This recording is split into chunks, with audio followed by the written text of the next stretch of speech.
So hi everyone, this is Robert Lindblad, and I am the Principal Investigator at the Clinical Coordinating Center, and with me is Gaurav Sharma, who's a statistician with the Data and Statistics Center.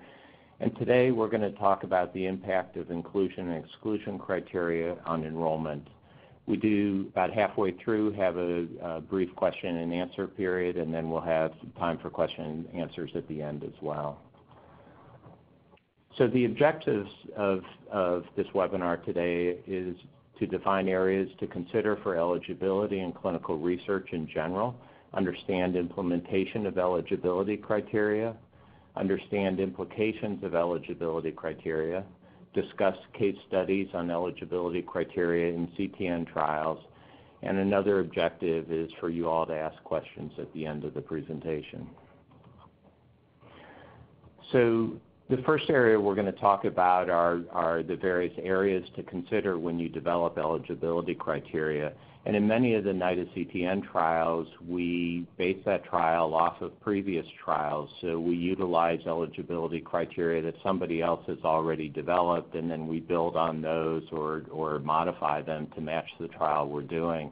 But I think it's worthwhile to go through the elements of eligibility that you should consider when you construct a trial, assuming you'd be starting from scratch. And even if you take somebody else's eligibility criteria, you should review it against this list to make sure that you've covered those areas adequately in the eligibility criteria that you set up.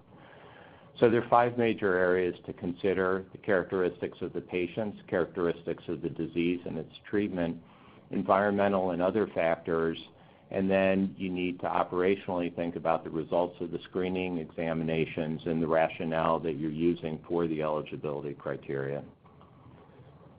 So when you think of the characteristics of patients, you think of gender, age, weight, education, race, ethnicity, and you can see there's a long list here. And this is really trying to define the patient population that you want in your clinical trial. Not all of these may be relevant. You may accept people of any age, of any race, of any gender, or you may be selective for a given age, like a pediatric population or an adult population. But this list is nice in that you can use this to review it against your protocol to decide, have you really covered these areas, or is there a consideration you need to make in one of these areas to either add an exclusion criteria or add an inclusion criteria. So characteristics of the disease, defining what disease population you're interested in. So many of our substance use disorder trials might define a cocaine population or an opioid population or some other type of thing. In general medicine, maybe you want a diabetic population. And you'll need to think about con-meds that people are taking and whether that would exclude them from participating or whether they need to be on a certain medication to include them in a clinical trial. If they've had previous treatment, that may be exclusionary or it may be acceptable. We have studies in allergy diseases where use of steroids before the study would be contraindicated because it changes the immune system. Whether there needs to be a washout period of some period of time where the drug is no longer active that they were exposed to and they'd be acceptable. Previous hospitalizations might put them at risk within the context of the study. Their current clinical status or comorbid conditions that they may have that may make them at higher risk for participation in the study. So again, this is a nice list of things to consider at least when you're developing eligibility criteria. And even if you already have developed them, it gives you an idea of what you could look at relative to what you have to make sure you've covered the appropriate basis for your clinical trial. So environmental factors, these get into how easy it's going to be for somebody to continue participation in the trial. So we think about, their cooperation. Are they involved in other clinical trials that may make them not a good candidate for your clinical trial because of competing either time or competing medications or risk because of exposure to other medications. Whether there's geographical location issues in terms of, we've had trials where they have to reside within a 50-mile radius to participate in the trial. And also we deal a lot with prisoner status in the NIDA CTN as well, what their current status is and how that affects the type of materials that you need, certificates of confidentiality or IRB approvals and things like that that would be relevant for the trial based off the population. So once you sort of characterize your population, both the things that makes that population included or excluded, you need to decide how they meet those criteria and how that needs to be documented in the context of the trial. And then recognizing that not everybody is going to be successful in terms of meeting all those criteria, what happens to those that fail screening. So rationale for eligibility. Eligibility is really usually divided in most trials into inclusion and exclusion criteria. So the inclusion tends to be more centered around the population that you're trying to identify to enroll in the trial. And the exclusion tends to deal more with safety issues, retention and compliance issues, and interference with the study objectives. So you sort of want to define your population to include them in the trial, and then you want to pare that down based off potential risks or their ability to cooperate in the context of the trial. So implementation of eligibility criteria. So now that we've sort of developed our concept of eligibility criteria and who we think we want in a trial and who we want to exclude from the trial, we have to think about how we're going to implement that in the context of the trial. So these are some eligibility criteria that I took out of some of the CTN trials that we've done.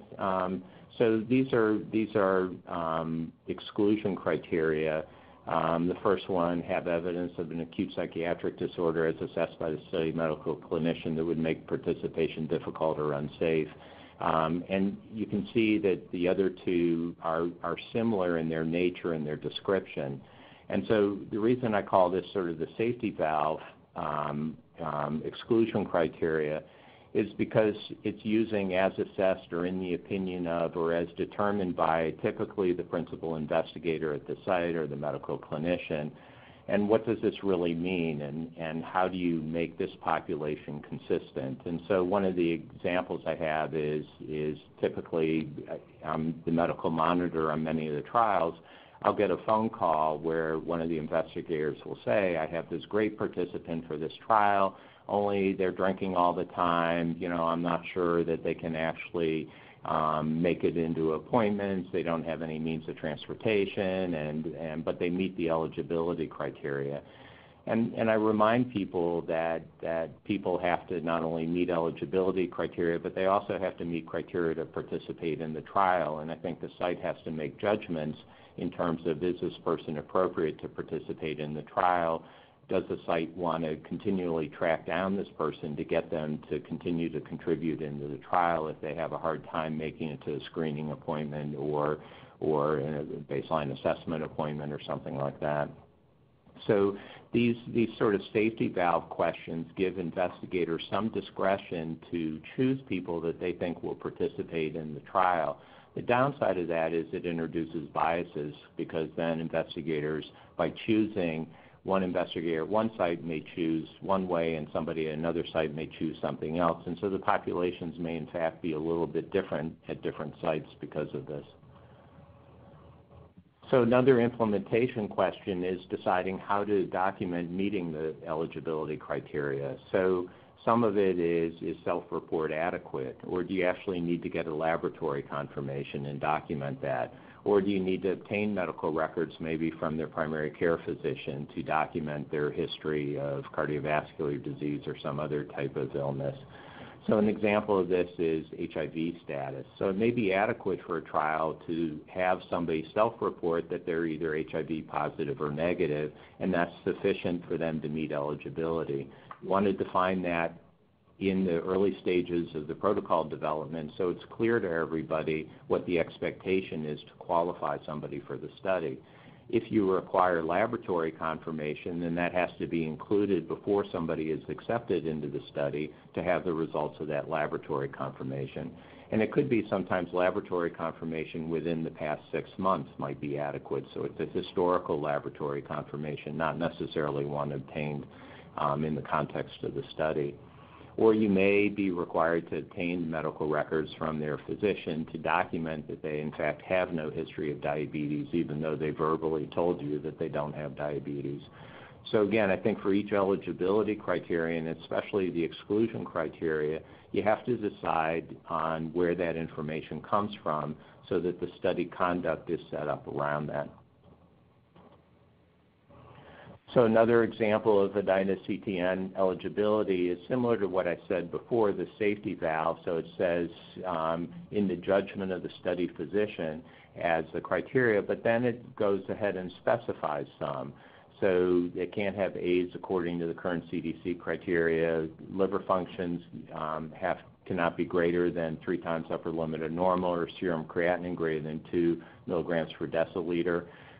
So there are some rigid criteria that are well defined, but these are not the only ones. So it says that examples of medical conditions that may compromise participant safety or study conduct include, but are not limited to.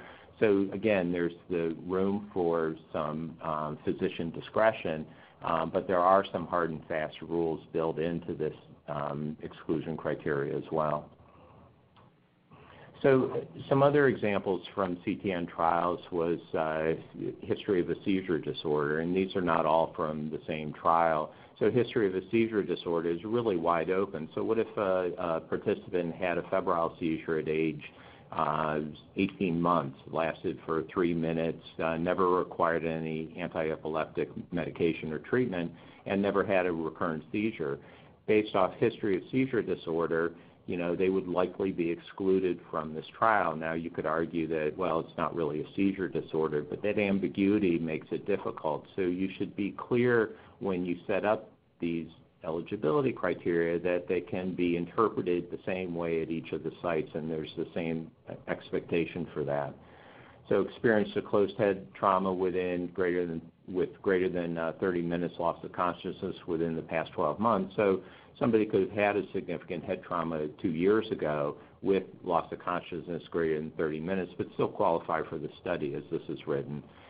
Somebody to be unconscious for 30 minutes is a very prolonged period of time, so you can have significant head trauma with no loss of consciousness, and again, they would qualify for this study. So again, I think you have to think about how this is written and who you really want to try and exclude based off this criterion. So psychiatric disorder requiring continued treatment with a psychotropic medication. This is very broad and basically would exclude probably at least 50% of our substance use population because of the co-occurring illnesses with psychiatric disorders, anxiety disorders, depressive disorders. And so this would definitely limit enrollment in most of our trials. So here's an example of a CTN eligibility criteria list. So we have inclusion and exclusion criteria. And I put this up just to show you that sometimes inclusion and exclusion criteria can be very brief. And so I think total there are 9 criteria for the entire eligibility, which is really remarkable. Most trials have 20 or 30. So this is a fairly open eligibility criteria. The exclusion criteria written at the top on the right-hand side of the screen has a lot of details in it that really are not part of the exclusion criteria. It talks about where information is going to be tracked and other things like that, but none of that affects whether somebody's in or out of a trial. So you really want to try and limit your exclusion criteria to what is the exclusion, and then you can describe how you're going to work with that information in a separate part of the protocol. So eligibility waivers, this is one of my favorite topics. People go, well, we have the eligibility rules, but this person really looks like a good candidate. It's just their serum creatinine is 2.1 and the exclusion is 2.0. So can we enroll them in the trial? So my response to that is no, and it's pretty much a categorical no, unless 2.1 is acceptable for the trial, and if it is, then the exclusion should be switched for all participants in the trial so that anybody that has a level of 2.1 can enter the trial. So you can't get eligibility waivers for clinical trials without making sure that everybody has the same opportunity to participate in the trial with the same underlying either laboratory or medical conditions. So I wanted to also give an example of a recent excerpt from a protocol I was asked to review about a month ago. This was from a pharmaceutical company out in California where they wanted me to do the pharmacovigilance work on the protocol. So the inclusion criteria were written out, and there's a long list, and it says subjects must meet the following criteria to be enrolled in the trial. So male or female subjects age 50 to 90, so an age criteria, but open to both genders. Provide consent, so all that seems appropriate. And then you get to the top of the exclusion criteria. So it says subjects may be excluded from enrollment. So I see may and it's underlined, and so that makes me nervous right off the bat. If any of the following criteria are present, the PI may request a written waiver, so you already know that's a pet peeve of mine as well. So may request a written waiver which must be approved by the medical monitor, so that would be me in this study, and the sponsor for any exception to the following criteria. So I basically told them, so this sort of goes against multiple principles in terms of conducting clinical trials. Exclusion criteria can't be optional, so it can't be a may be excluded. Having people have the ability to write a waiver for any exclusion criteria they want with an approval from the sponsor or medical monitor means you have no clue who's in or who's out of the trial for any analysis you're going to do. So I basically told them there's no way I'd participate in that trial with it written this way, that has to be removed. I'm happy to go through each exclusion criteria and push them until they exclude somebody, and then we would develop the exclusion criteria that way. So they actually modified this. They got rid of this statement. They have a standard set of exclusion criteria would be acceptable. And I am amenable to changing those if you change them universally for the entire population that's going to be enrolled, or at least after you make the change for the subsequent population that would be enrolled. So that's my initial part, and then Gaurav is going to talk about other examples and statistical implications for eligibility criteria as well. But I wanted to pause here for a minute if there's any specific question that anybody has. Otherwise, I'll turn it over to Gaurav to go through the next section. Okay, Hi. Paul, how about you pose your question? Okay. Hi, Bob. Hey, Bob. What about changing inclusion-exclusion criteria sort of midstream? Does that, what are the sort of the downsides, or is it a no-no, or is it okay, or what are your thoughts? So Gaurav's going to actually give some examples, and that's sort of the statistical implications of changing them midstream. I think from a practical standpoint and a medical standpoint, you can do that. The goal is to have a population that you can actually analyze that is similar, but Gaurav will talk about that a little bit more in his presentation, and then if that hasn't addressed it, we can come back to that question. But I think if you change eligibility criteria significantly midstream in the study, then you can run into significant analysis issues dealing with sort of different population partway through the study. But we'll talk about that in Gaurav's presentation, and then we can come back and revisit that. Okay, thank you. Hi, this is Gaurav Sharma. As Bob pointed out, I am the statistician for Data and Statistics Center. So I thought about if I can take some of the examples from the CTN study and talk about the implications of the eligibility criteria in those studies and how does it impact the retention and recruitment. So those are the two things which I was thinking. So I'll take the examples from the CTN studies.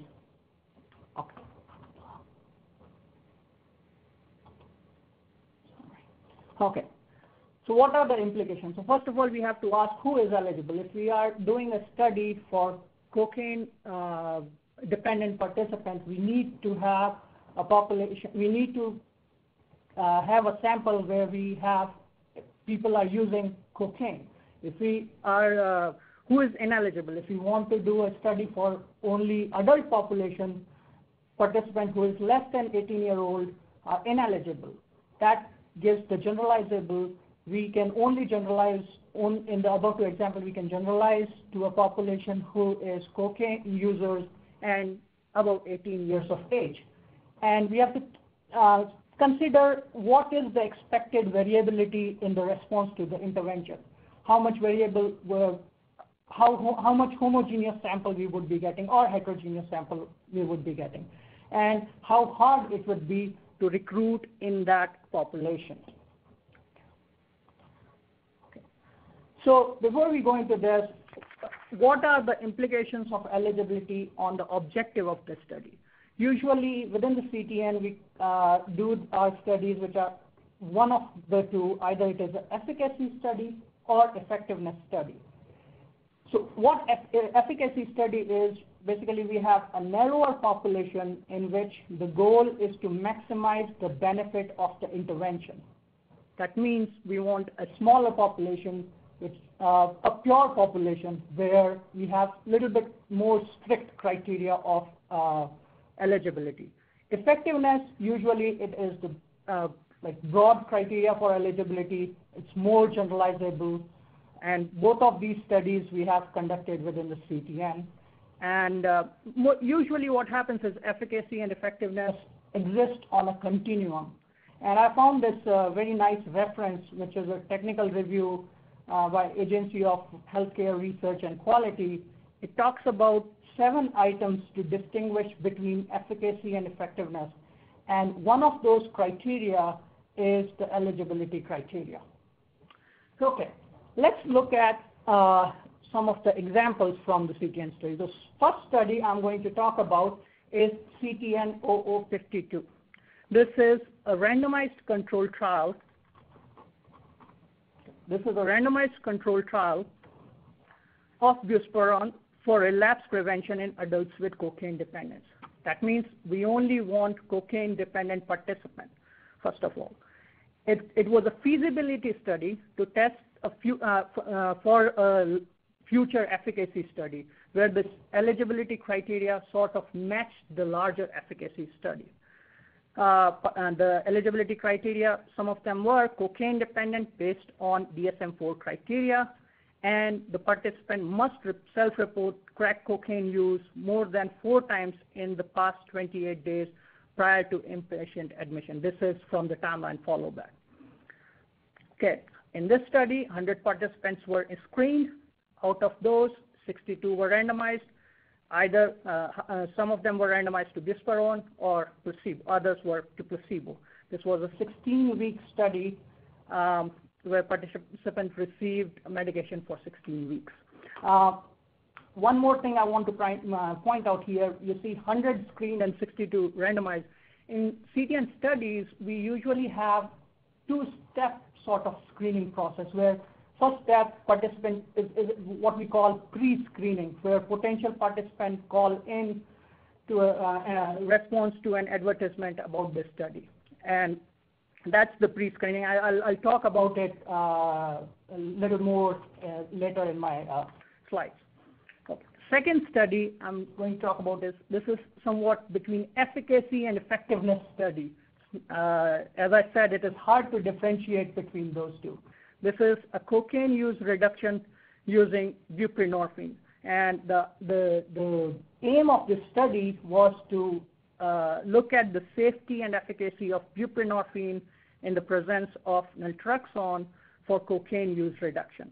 Again, eligibility criteria somewhat restrict, cocaine dependence on DSM-4 criteria, past year opioid abuse dependence or lifetime opioid dependence with past year use, and the participant must be opioid detoxified, which is not having opioid in their system. This study, 712 participants were screened, 302 were randomized either to the 3 groups. First group was 4 milligram buprenorphine plus naltrexone. Second group was 16 milligram buprenorphine plus naltrexone. And third was placebo plus naltrexone. This was an 8-week study with 2 follow-up. one at week 12 and another at week 20. Third study I'm going to talk about is an effectiveness study. This was a large study to evaluate the effectiveness of an interactive web-based version of the community reinforcement approach plus incentive. Look at the eligibility criteria. It's quite lax, and by lax I mean broad eligibility criteria, I don't mean to be in the negative connotation. Second thing, in previous two studies you looked at, the previous two examples, we were looking at cocaine users. Here, look at the title, substance use disorder. Participant could be using any drug. It's not specific to cocaine. Again, the criteria were self-report substance use problem. They must have some sort of problem for substance use. Self-report illicit drug use 30 days prior to screening. Again, this is using TAMA and follow-back. Again, 523 participants screened, 507 participants randomized out of that. This was a 12-week intervention with 3-month and 6-month follow-up. Okay, so I have talked about, here we have looked at 3 examples. One is CTN 52, small study, 62, n equals to 62, which is sort of a feasibility study. Second was the CTN 48, which was somewhere in the middle of efficacy and effectiveness study, around 300 participants. And this is an effectiveness study, large study, 507 participants randomized. Now let's look at what are the reasons for ineligibility in these studies. Okay, so first of all, let's see. There were 379 participants who were pre-screened. Again, this is the step when the participant call in from when they read an advertisement or on Craigslist somewhere, they call in, and then out of 379, 211 participants were ineligible, which is 56%. The major criteria for ineligibility was being treated with psychotropic medication. This was one of the criteria which was added by the DSMB because DSMB was interested to see any signal of efficacy in the pure population which was not using any psychotropic medication. Okay. The second piece of this is the first blue line is for not meeting eligibility criteria for pre-screening. 211 out of 379 participants, which is 56% participants, was not eligible at that stage. Then whoever is eligible at that stage go to the next stage, which is at screening, and then there they are done. The participants are asked for all the inclusion and exclusion criteria. At that point, not cocaine dependent within last 12 months, which is 13 out of 37 participants, 34%, was the most common criteria for ineligibility. Again, it is possible that the participant could be ineligible more than one reason. Okay. The second study is CTN 0048, where we have 2272 participants were pre-screened and 302 were randomized. If you remember, in the previous one, we had 379 participants pre-screened and 62 were randomized, which is around 16% of the participants who were pre-screened were randomized. In this study, approximately 14% of the participants who were pre-screened were randomized. Ineligibility at pre-screening, 30% of the participants were ineligible at pre-screening, and 58% of the participants were ineligible at screening. And at pre-screening, no current opioid use was, and no past year opioid use were the two major criteria for not eligible. Okay. The third study, CTN 0044, it's 1781 participants were pre-screened and 507 participants were randomized. This is around 29% of the sample which is randomized. Previously, it was 14 and 16%. This is almost twice as much participants which were randomized. This gets to the recruitment. So the recruitment would be faster in this population because the eligibility criteria were quite broad. And in 44, it was all-comers study. Participant, if they use any of the substances, they come in. Ineligibility at pre-screening, 850 participants out of 1781, which is 48%. Look at the major criteria for ineligible at pre-screening. No drug use in past 30 days. That was the major criteria. If you are not doing any drug, there cannot be any intervention. They cannot improve. So that was the major criteria. That means they have enrolled almost everyone. Okay. So what are the? So we have looked at these three studies. One was a small study, moderate size, big size, large size, and so one study had quite broad eligibility criteria, and the other two had sort of strict eligibility criteria. What are the pros and cons of both of them? So if you have strict eligibility criteria, you have high screen fail rate, but whereas if you have broad eligibility criteria, you have low screen fail rate. Again, if you talk about retention would be sort of higher if you have strict eligibility criteria, but lower when you have less strict eligibility criteria. And in the strict eligibility criteria, you would have sort of a homogeneous sample where you have very less variability, but in the broad eligibility criteria, you have heterogeneous sample with high variability. Okay, so this is sort of a balance between the recruitment and the retention. So let's look at some of the comparison between this recruitment and the retention between these three studies. So this is the plot I did for the three studies. X-axis are the protocol, which is 44, 48, and 52. Y-axis shows the average monthly recruitment rate per site. Okay? CTN 44 enrolled 507 participants in 14 months at 10 sites, which gives the average recruitment rate per month per site as 3.6.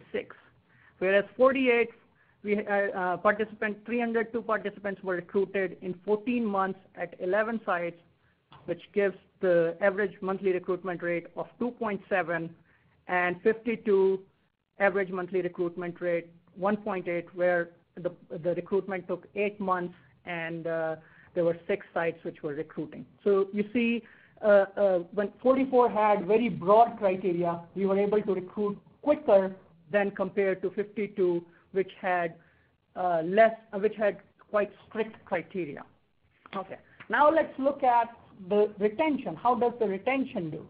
In terms of retention, this plot shows 2 panels. The first panel is the availability of the UDS, and the second panel shows the treatment exposure. I'm calling those two as one of the retention metrics. Okay? For CTN 44, participants were supposed to come twice a week for 12 weeks, and that gives you availability of UDS at 66%. In 48, participants were supposed to come 3 times a week, and for 8 weeks, that gives you availability of around 85%. And in 52, participants were supposed to come twice a week for 15 weeks. And that gives you availability at 89%.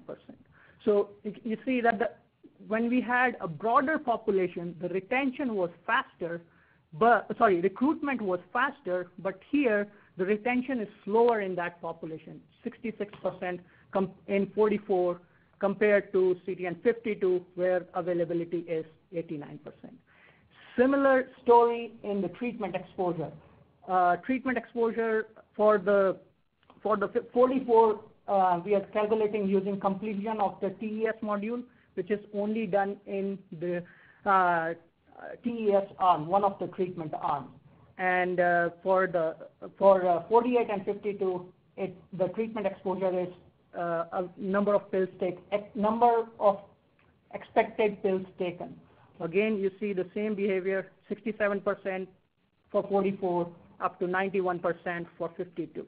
So in a way, the recruitment and the retention had sort of an inverse relationship. The recruitment was higher for 44, but the retention was lower. For 52, recruitment was slower, but retention was higher. So it's like a balance. Okay? All right. So all that, let me talk about one of the statistical concepts which we have, which we call regression to the mean. How does eligibility criteria can be impacted, the result of the trial can be impacted by regression to the mean. So let us think of a study. You want to conduct a study for developing an intervention for heavy cocaine users. Okay? And the definition of heavy cocaine users is greater than 10 days of cocaine use. Okay? So we are going to enroll only those participants who have used more than 10 days of cocaine at baseline, which was collected using timeline follow-back. That we are calling the inclusion criteria, which is more than 10 days of cocaine use in past 30 days at baseline visit. Okay?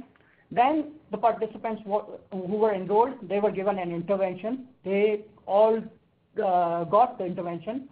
6 months later, they came back in, and they were asked the same question again on the timeline follow-back, how many days did you use? Number of days of cocaine use in past 30 days at 6-month visit. That becomes our primary outcome. Okay? And we compare those two means. Mean cocaine use days, this is the table, at baseline is 21 days, whereas mean cocaine use days at 6 months is 16 days. You see these numbers and you say, oh, this actually, my intervention works. We did very good. Heavy cocaine users had a reduction in their cocaine use after 6 months. That means my intervention worked. Is that right? Does the intervention work, or is this a regression to the mean? What is the concept of regression to the mean? Okay. In statistics, we have this concept. Let me read this out. If a variable is extreme on its first measurement, it will tend to be closer to the average on its second measurement. Okay. Look at the plot on the left-hand side, the first plot on the left-hand side. It shows the population mean of all the people who use cocaine in the past 30 days, 0 to 30, and red circle at the bottom at 15 shows the mean of all those. Okay? And by the way, this is just an illustration. Okay? At baseline, what we did, we look at the second plot. What we did is we have the whole population. The vertical line shows that we did not choose the population which was on the left-hand side of that vertical line. We chose only the population which was on the right-hand side of that vertical line. And that red dot at the bottom was 21. That was the mean of the sample who used greater than 10 days. And then 6 months later, we asked the question about their use. It came closer to the population mean, which was 15 days. So that's what I'm trying to say, that the first measurement was extreme because we only said that we are going to include the participants who use more than 10 days, which is already an extreme, which is the first measurement. And it will be closer to the average on its second measurement, which is 16, is somewhat closer to 15 in the mean. Okay, so that is the concept of regression to the mean. Here is my caution. Avoid defining eligibility criteria based on the primary outcome variables. Don't do it. Okay. Lastly, I will talk about modifications to the eligibility criteria. First of all, don't do it if possible. But in some circumstances, what happens is because of the safety issue develops, which you were not aware of while designing the study, or some new clinical information is available now. Recruitment is slower than expected, so you want to open recruitment in other populations, and you have low study compliance. What should we do? Okay. What are the implications of changing the eligibility criteria midstream? Okay. First of all, check original assumptions. When we designed the study, to get to the sample size that we would have, let's say, 80% power to detect some difference. If we make changes to the eligibility criteria midway through the trial, that could impact the sample size of the study. And you might need a larger sample size later in the study. You need to understand the impact of changes on generalizability of the study result. It's how generalizable the study result would be. If you have, if you open the recruitment in the midway to the trial, let's say to cocaine users who are using less cocaine also, what is the population you are generalizing to? Are you generalizing to heavy users, or are you talking about moderate or less users also? Weigh all the pros and cons from data management, regulatory, and statistical perspective. Okay, for statistical perspective, this is what I would suggest, that analysis must then stratify by eligibility cohort. That means when you made the change, and the first part and the second part, they should be stratified. Modify your statistical analysis plan. Check for the potential loss of power. That's the sample size issue. And you may need to reevaluate the sample size if there is a loss of power. Okay. Also, some of the analytical methods may need to be adjusted if changes are substantial. And inference, as I said, inference is non-trivial since source population is not completely clear. Okay. So those are all the things which we looked at. So here are the questions to consider during the design phase. Okay. What is your objective? Is the objective efficacy or effectiveness? Okay. What is the population? Are you talking about cocaine, or are you talking about all the drugs? How does it impact recruitment, retention, and compliance? If you can think of all those questions before you design the study, you can put it in the inclusion and exclusion criteria. Are you missing any criteria? Are any unnecessary? Look at all those questions. With that, I'll give Bob to summarize the whole presentation. Thanks, Gaurav. So just in summary, and hopefully this will leave a few minutes for any questions. So going back to what I presented earlier on, areas to consider for eligibility in clinical research. So the characteristics of the patients, which is really who you're including, characteristics of the disease and its treatment, which gets into both inclusion and exclusion, environmental and other factors, which typically are more exclusionary, results of the screening exam, what you do with those results, how you monitor that during the course of the trial, because that's going to impact your recruitment rates, rationale for eligibility so that you can justify each of the eligibility criterion that you have, and also explain how you're going to develop those out of the patient population. Do you do it by patient history? Do you do it by a lab value that has to be done in the context of the study, or pre-existing value, and whether or not you need medical records to document eligibility? Granting waivers I discussed, and hopefully you remember the red stop sign that you don't grant waivers for eligibility criteria unless you're willing to modify the protocol, and you just heard from Gaurav, don't modify the protocol, which goes back to don't grant waivers.